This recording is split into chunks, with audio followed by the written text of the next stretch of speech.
podemos, desde que estos ejemplos están plasmados en la palabra del Señor, no es algo que aconteció hace un par de años, hace un par de meses, no, son situaciones que vivió el pueblo del Señor durante una etapa muy temprana a la fundación de la tierra, en donde pues nosotros aún no existíamos.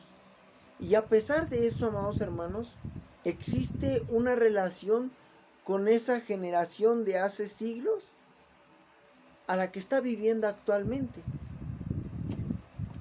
Ya que la misma fórmula, la que mencioné hace un momento, pues se sigue repitiendo, evidentemente en otra forma, en otro contexto, pero en esencia se conserva, hermanos. Y con respecto a lo que hemos leído del profeta Zacarías, amados hermanos, yo quisiera hacer un par de puntualizaciones con respecto al contexto en el cual nos está poniendo este capítulo 1, verso 1 al verso 6. Ya que la caída y el cautiverio del reino del norte se da aproximadamente en el año 722 a.C. El cautiverio lo realiza el imperio de Asiria. Posteriormente, unos años después, el reino del sur sería el que caería aproximadamente en el 587 a.C. por el imperio de Babilonia, amados hermanos. Posterior a la caída del imperio de, perdón, posterior a la caída del reino del sur, 70 años después aproximadamente, parte de esa nación que había sido llevada cautiva, de esa generación que había salido después de esa cautividad, regresarían a Jerusalén. Y es aquí, amados hermanos, donde se sitúa el profeta Zacarías, ya que su ministerio se lleva aproximadamente del 520 al 516 a.C. Como dato importante, cabe mencionar que el único que regresó de su cautiverio fue el reino del sur, que estaba conformado por la tribu de Benjamín y por la tribu de Judá. Y quisiera de esto, amados hermanos, comentar que esta cuestión de las fechas que he mencionado hace un momento es algo que tengo yo de manera personal muy presente y a la cual yo le tomo mucha importancia. Y fíjense, hermanos, no me refiero precisamente a esta cuestión de las fechas a las que acabo de mencionar, sino que de manera general las fechas es algo que para mí es muy importante y tengo muy presente, ya que cuando era pequeño mi madre me dio dos consejos para la escuela. Uno de ellos era que nunca arrancara mis hojas. Inclusive mi madre enumeraba las hojas de mis cuadernos para que yo no las arrancara. Y si las arrancaba, pues ella me regañaba, me llamaba la atención cuando me faltaba alguna hoja.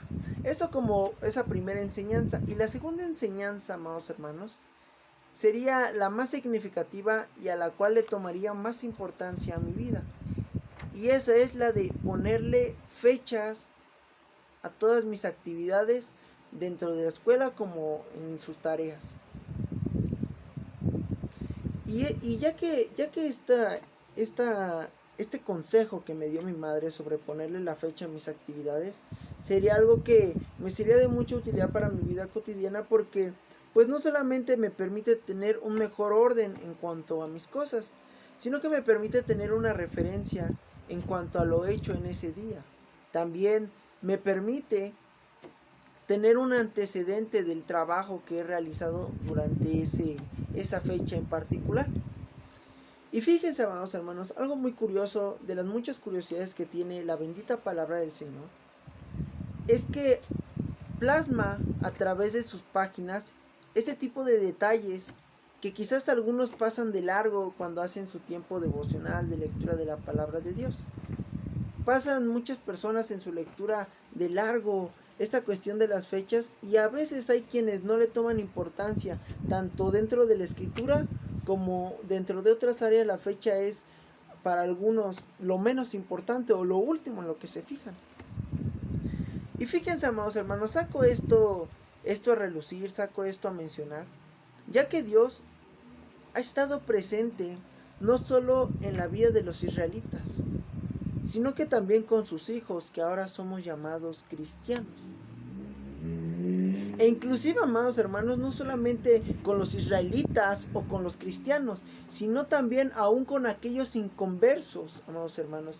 Ya que cuando esas personas vienen a las plantas de nuestro Señor Jesucristo y le aceptan y lo confiesan como su único y suficiente Salvador, es que ellos se dan cuenta que nunca estuvieron solos, sino que nuestro Dios verdadero, nuestro Dios altísimo, siempre estuvo con ellos, aún cuando esas personas en su ignorancia estaban en contra de Dios. Y de esto, amados hermanos, quisiera mencionar que pues Dios como tal no tiene una bitácora física en donde nosotros podemos ir y consultar esas fechas importantes en donde Dios habló a nuestra vida. Pero algo que sí puedo mencionar, amados hermanos, y de lo que estoy seguro,